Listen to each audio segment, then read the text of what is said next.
Hello बच्चों, तो कैसे हैं आप लोग। आई होप आप लोग मस्त होंगे, स्वस्थ होंगे। तो चलिए हम लोग 11th का टॉपिक स्टार्ट करने वाले हैं आज, कॉम्प्लेक्स नंबर। और उम्मीद करते हैं कि आप लोगों ने क्लास 10th में क्वाड्रेटिक इक्वेशंस के बारे में पढ़ा होगा, कॉम्प्लेक्स नंबर।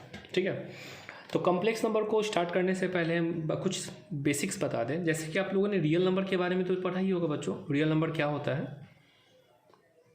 रियल नंबर सारे रेशनल और इरेशनल नंबर के कलेक्शन को हम लोग क्या कहते हैं? Real number. ठीक है, कलेक्शन ऑफ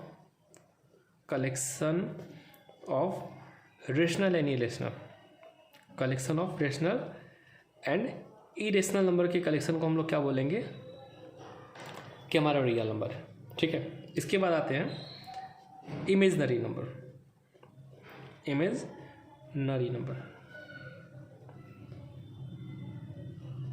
देखिए बच्चों, रियल नंबर मतलब क्लास 10 तक आपने जितने भी नंबर्स के बारे में पढ़ा, जैसे एग्जांपल के लिए 3 बोले, -3 बोले, √3 बोले, 3/2 बोले, 3.2 बोले, 3.5 बोले, ठीक है, 5/2, ये सारे नंबर्स हमारे रेशनल थे, रियल नंबर थे। ठीक है, रेशनल हो या इरेशनल हो, डजेंट मैटर, बट रियल था। परंतु इमेजनरी के केस में क्या होता है कि square root of negative number, याद रखिएगा, square root of negative number,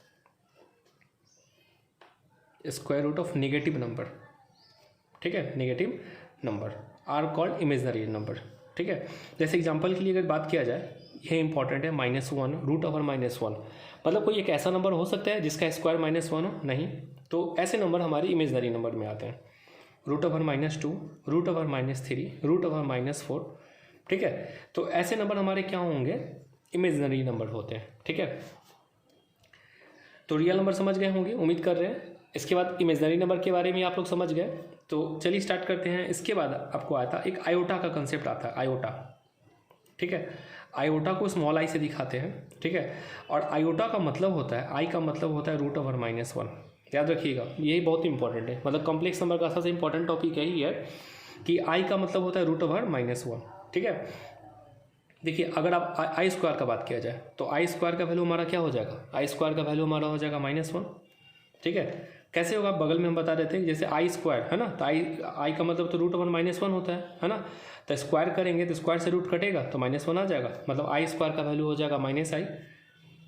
I Q का वैल्यू बोले है ना, आई क्यू की जगह देखिए, आई क्यू का मतलब होता है आई स्क्वायर इंटू आई, तो आई स्क्वायर का वैल्यू तो -1 होता है और आई का वैल्यू आई, तो आपका यह हो जाएगा -i, तो आई क्यू का वैल्यू हो जाएगा -i, और i⁴ का मतलब हो जाता है 1। ठीक है, कैसे? ये भी तो आप समझ ही गए होंगे कि इसे हम लोग आई स्क्वायर इंटू आई स्क्वायर के फॉर्म में लिख सकते हैं। आई स्क्वायर का वैल्यू -1 होता है और ये -1 इंटू 1 हमारा 1 हो जाएगा।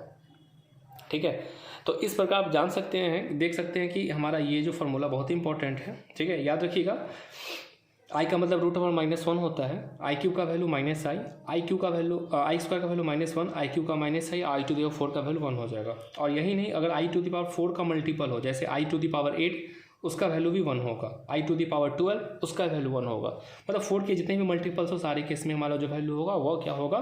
1 होगा। तो उम्मीद करते हैं कि आप लोग समझ गए होंगे आयोटा के बारे में। अब एग्जांपल के लिए देखिए, जैसे आपको दिया लिखा है √(-4), तो आप इसे लिख सकते हैं √4 इंटू √(-1), लिख सकते हैं। √4 का वैल्यू 2 हो जाएगा और √(-1) की जगह आप i लिख सकते हैं, तो कहने का मतलब √(-4) की जगह हो जाएगा 2i। उसी तरीके से -9, इसकी जगह आप क्या लिख सकते हैं? 9 का स्क्वायर रूट 3 हो जाएगा और i, जैसा कि हम लोगों ने यहाँ पे एक्सप्लेन किया है। उसी तरीके से इसे लिख सकते हैं 3i। अगर √(-25) हो तो इसे लिख सकते हैं 5i। ठीक है, तो अभी हमने पढ़ा रियल नंबर क्या होता है, इमेजनरी नंबर क्या होता है, आयोटा क्या होता है। अब आते हैं इसके बाद कॉम्प्लेक्स नंबर पे, कॉम्प्लेक्स नंबर के बारे में। ठीक है, तो कॉम्प्लेक्स नंबर क्या होता है बच्चों? याद रखिएगा, कॉम्प्लेक्स नंबर नाम से ही आप समझ रहे होंगे कि कॉम्प्लेक्स होगा, तो हाँ जी, ये तो कॉम्प्लेक्स है, क्योंकि इसमें रियल पार्ट भी होता है और इमेजनरी पार्ट भी होता है। ठीक है, तो कॉम्प्लेक्स नंबर को रिप्रेजेंट करने का तरीका होता है जेड, इसे हम जेड से रिप्रेजेंट करते हैं। जेड इक्वल टू होता है x + iy, x + iy। यहाँ x हमारा रियल पार्ट है और y हमारा इमेजनरी पार्ट है ना, x हमारा रियल पार्ट है, y हमारा इमेजनरी पार्ट है। और इमेजनरी क्यों है? क्योंकि यहाँ देखिए ये i के साथ आता है और i का वैल्यू √(-1) है, और √(-1) तो आपका क्या है? एक इमेजनरी नंबर है ना, तो इसीलिए यहाँ x आपका रियल पार्ट है, तो रियल पार्ट ऑफ z, देखिए ध्यान दीजिएगा बच्चों, रियल पार्ट ऑफ z जो है इसे हम लोग कुछ ऐसे भी लिख सकते हैं, आर ई मतलब रियल पार्ट ऑफ जेड हमारा एक्स हो जाएगा, और imaginary part of Z, imaginary part of Z, इसे हम लोग कुछ ऐसे लिख सकते हैं बच्चों, आई एम मतलब इमेजनरी, ये हमारा हो जाएगा वाई। अब इस पर एग्जांपल देखते हैं। जैसे कोई क्वेश्चन है, जेड इक्वल टू आपको दिया -3 - 4i, -3 - 4i दिया हुआ, और आपसे पूछा जाए कि इसमें रियल पार्ट क्या है, तो रियल पार्ट हमारा क्या हो जाएगा -3, और इमेजनरी पार्ट क्या हो जाएगा हमारा, इमेजनरी पार्ट हो जाएगा -4, ठीक है। और सारे कॉम्प्लेक्स नंबर बच्चों याद रखिएगा हमारा x + iy के फॉर्म में ही होता है। अगर मान लीजिए कोई नंबर दिया हुआ है z = 3, तो इसका मतलब क्या है, सिर्फ 3 दिया हुआ है, तो इसका मतलब यह होता है कि 0 + i, मतलब इसका रियल पार्ट तो 3 है, रियल पार्ट तो 3 है, और इमेजनरी पार्ट क्या हो जाएगा, 0 हो जाएगा।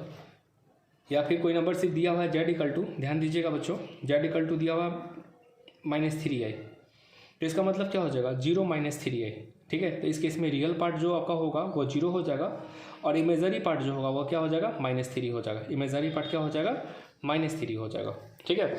तो कोई भी नंबर ना रियल पार्ट और इमेजनरी पार्ट दोनों पार्ट कंटेन करता है, तो कहने का मतलब है सारे नंबर्स हमारे कॉम्प्लेक्स नंबर ही है, ठीक है। अभी तक आपने जितने भी नंबर्स पढ़े बच्चों सारे कॉम्प्लेक्स ही है, परंतु उसमें अंतर क्या होता है कि उस सारे नंबर्स का इमेजनरी पार्ट 0 होता है, ठीक है। जैसे कि अगर आप पढ़े होंगे 5 के बारे में, आप तो बोलिएगा नहीं सर 5 तो एक इंटीजर है, एक प्राकृतिक संख्या है, हाँ तो ये प्राकृतिक संख्या है ही, परंतु इसका इमेजनरी पार्ट 0 है ना।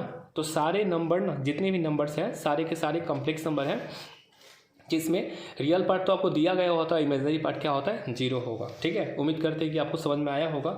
बहुत इंपॉर्टेंट कंसेप्ट है बच्चों, हम लोग 1 बाय 1 करके कॉम्प्लेक्स नंबर के सारे कंसेप्ट्स के वीडियो को देखेंगे, ठीक है। तो उम्मीद कर रहे हैं कि आपको इतना अच्छे से समझ में आ गया होगा, और इसे अपने कॉपी पर जरूर राइट डाउन कर लीजिएगा, ताकि आपका एक नोट्स बन जाए। और कॉम्प्लेक्स नंबर हम लोग यहाँ पे बोर्ड से लेके पूरे कंपटीशन लेवल को कवर करेंगे, ठीक है। तो अगर आपको इस पिक्चर को पाना है, इस नोट्स को लेना है, तो आप हमारे एक ग्रुप को ज्वाइन कर लीजिए, सब्जेक्ट्स किंग के नाम से एक ग्रुप है, वहाँ पर हम आपको ये इस फोटो को भेज देंगे। धन्यवाद।